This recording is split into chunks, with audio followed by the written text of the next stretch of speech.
اگر یہ ویڈیو اچھا لگے تو میرے چینل کو سبسکرائب کریں۔ انسان کی فطرت میں غلطی اور توبہ کی اہمیت ظاہر کرتا ہے۔ حضرت آدم اور حضرت حوا نے اپنی غلطی کے بعد فوراً اللہ تعالیٰ سے معافی مانگی اور اللہ تعالیٰ نے ان کی توبہ قبول کی، لیکن انہیں جنت سے زمین پر بھیج دیا گیا تاکہ انسان کی دنیاوی زندگی کا آغاز ہو۔ ایک اسلامی انداز میں آدم اور حوا کی کہانی۔ اسلامی روایت میں آدم اور حوا کا قصہ قرآن مجید میں بنیادی طور پر سورہ بقرہ اور سورہ الاعراف میں موجود ہے۔ جب اللہ تعالیٰ نے انسان کی مخلوق کو پیدا کرنے کا ارادہ کیا تو اللہ تعالیٰ نے فرشتوں سے فرمایا، میں زمین میں اپنا ایک مخلوق بنانے والا ہوں۔ فرشتوں کو لگا کہ شاید ان کی عبادت میں کوئی کمی رہ گئی ہے، اس لیے اللہ نے نئی مخلوق بنانے کا ارادہ کیا ہے۔ فرشتوں نے جن جیسی دوسری مخلوق بھی دیکھی تھی جو زیادہ عقل نہیں رکھتے تھے، خوندیزی کرتے ہیں، تسبیح، حمد اور پاکیزہ بیان کرتے ہیں۔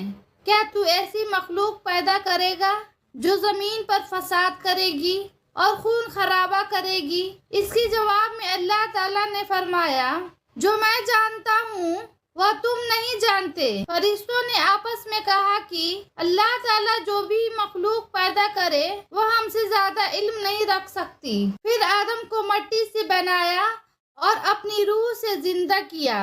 اللہ تعالیٰ نے آدم علیہ السلام کو علم سے نوازا اور کچھ چیزوں کے نام سکھا دیے۔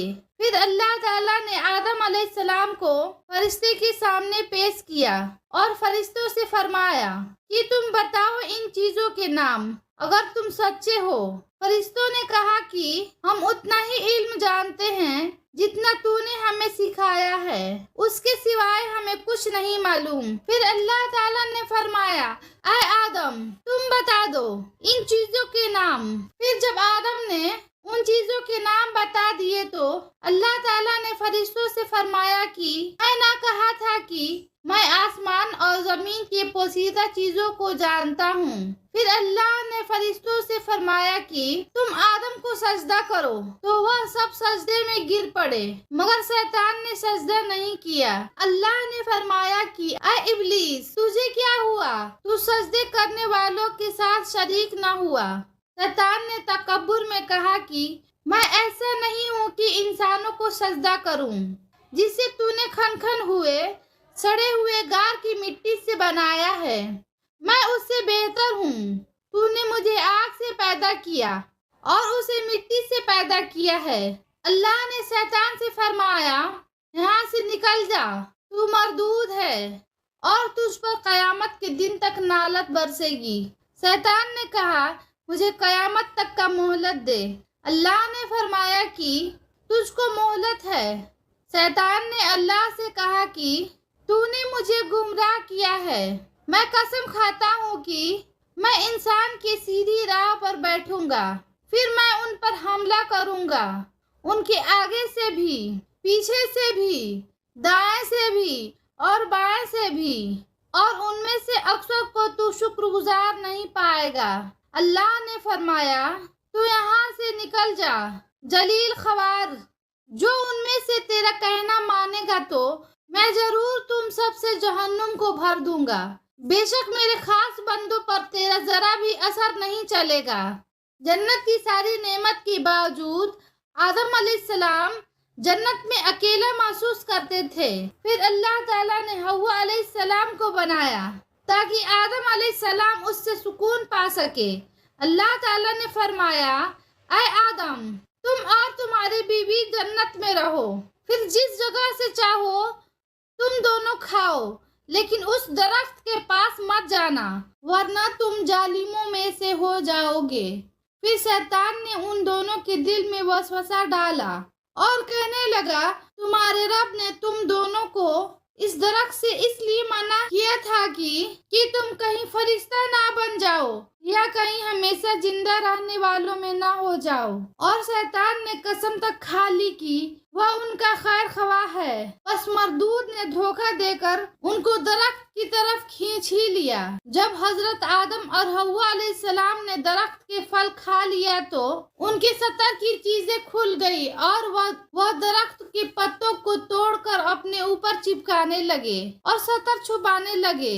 अल्लाह ने उनको पुकारा और फरमाया, क्या मैं तुम दोनों को इस दरख्त से मना ना कर चुका था और यह ना कह चुका था कि शैतान तुम्हारा खुला दुश्मन है?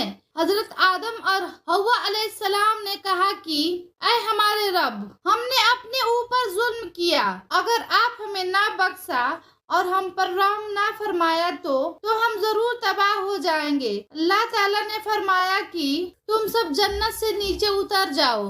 अब से तुम एक दूसरे के दुश्मन हो और तुम्हारे लिए जमीन पर रहने की जगह है और एक मुद्दत तक नफा हासिल करना। अब तुमको वहीं जिंदगी गुजारनी है और वहीं मरना है और फिर वहीं पैदा होना है। दुनिया में आने के बाद आदम अलैहिस्सलाम ने अल्लाह से 40 साल तक माफी मांगी।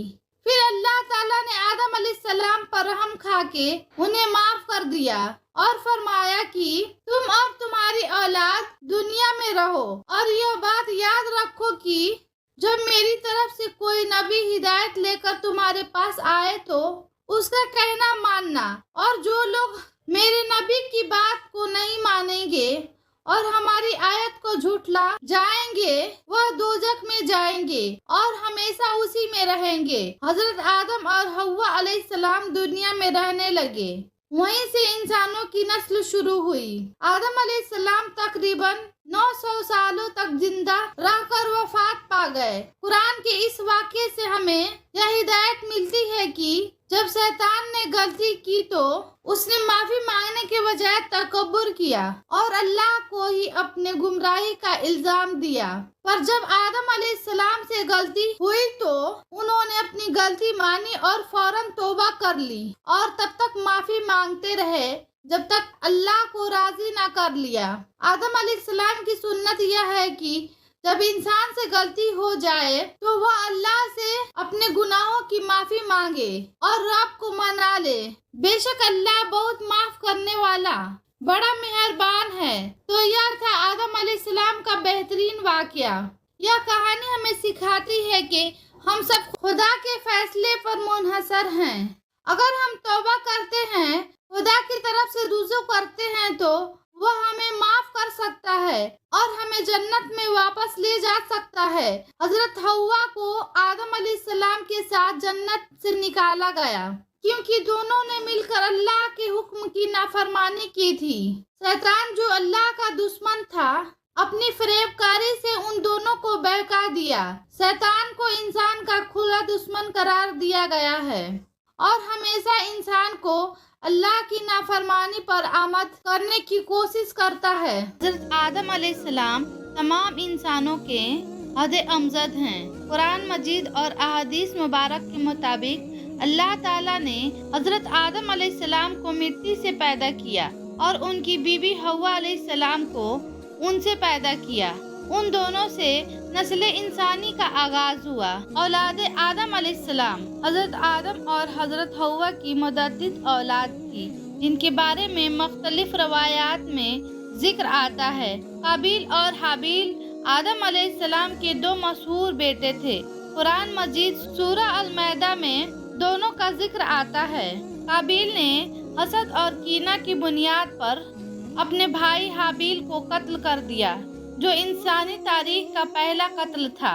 इब्तदाई नस्लों में हर बार आदम अलैहिस्सलाम के यहाँ एक लड़का और एक लड़की पैदा होते थे और उन्हें मुख्तलिफ जोड़ों में से आपस में शादी करने का हुक्म दिया जाता था ताकि नस्ल इंसानी का आगाज बढ़ सके। उस वक्त शरीयत के तहत भाई और बहन की शादी एक दूसरे से जायज थी, लेकिन उनका जोड़ा मुख्तलिफ पैदाइशों के साथ तरबियत दिया जाता था। शीश अलैहिस्सलाम हजरत आदम अलैहिस्सलाम के बेटों में से एक अहम शख्सियत हैं। रवायत के मुताबिक शीश अलैहिस्सलाम को हजरत आदम अलैहिस्सलाम का जानशीन मुकर्रर किया गया और अल्लाह ताला ने उन पर कुछ अहकाम नाजिल किया ताकि लोगों को हिदायत दी जा सके। उन्हें नबी माना जाता है और उनकी नस्ल से कई साले लोग पैदा हुए। आदम अलैहिस्सलाम और हव्वा की औलाद मुख्तलिफ अदवान में दुनिया के मुख्तलिफ इलाकों में फैलती चली गई और यूं नस्ल इंसानी का इत्तका हुआ। बाद में नबी कराम जैसे हजरत नूह अलैहिस्सलाम, हजरत इब्राहिम अलैहिस्सलाम और दीगर पैगंबर की नस्ल भी हजरत आदम से चली। यही सबब है कि तमाम इंसानों को कुरान मजीद में एक दूसरे का भाई कहा गया है और कुरान मजीद में फरमाया गया, या अय्युहन्नास अत्तकुर रब्बकुम अल्लज़ी खलक़कुम नफ्सिन वाहिदा, यानी ऐ लोगों, अपने रब से डरो जिसने एक जान से पैदा किया। आदम अलैहिस्सलाम की औलाद के वाक़यात से कुरान मजीद में हमें भाईचारा, इंसाफ, हसद से बचने का दरस देता है। काबिल और हाबिल का वाक़या इस बात का निशानदेही करता है कि हसद इंसान को संगीन गुनाहों की तरफ ले जा सकता है, जबकि शीश अलैहिस्सलाम का जिक्र सालिहत और हिदायत की अहमियत को उजागर करता है। अगर वीडियो अच्छा। आदम अलैहिस्सलाम के 2 बेटे थे जिनका जिक्र कुरान मजीद और दीगर मजहबी किताबों में आता है। उनकी कहानी में बुनियादी तौर पर हसद और कत्ल का मौजू बयान किया गया है। जब हजरत अलैहिस्सलाम के बेटे बड़े हुए तो अल्लाह ताला ने उन दोनों को कुर्बानी पेश करने का हुक्म दिया।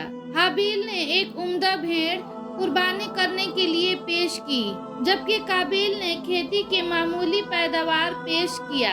अल्लाह ताला ने हाबिल की कुर्बानी कबूल कर लिया, लेकिन काबिल की कुर्बानी को रद्द कर दिया। इस पर काबिल को अपने भाई हाबिल से हसद हो गया। इसने गुस्सा में आकर हाबिल को कत्ल करने का इरादा किया।